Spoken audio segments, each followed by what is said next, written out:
ఎంత చెప్పాను? 1,5,00,000 1,05,000 పల్లెండు పడుతుంది. అన్నీ వేసినాయి. 2 పక్కలు అవుతాయా? ఎట్లా కట్టుకో? ఎవరు ఇది? గురునాథ్ అన్నవే. ఓకే, ఫోన్ నెంబర్ చెప్పండి అనేది.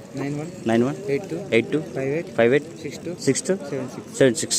ఇది ఒక ఈ జత సింగల్ అని ఇంకేమైనా తెచ్చినారా? పోయినాడు అది. ఓకే, తెలుసండి. రైట్. ఇదేం చెప్తున్నారు? 1,00,000 పైన చెప్పినాడా? కాల్ చేస్తే చెప్తాడు కదా, ఫోన్ చేస్తే అన్న. ఓకే, కాల్ చేసినా కూడా చెప్తాడు. ఇవి 2 పక్కలు వస్తాయి. ఇప్పుడు ఎట్లా ఎట్లయినా కట్టుకో. గురునాథ్ అన్న కాడీస్.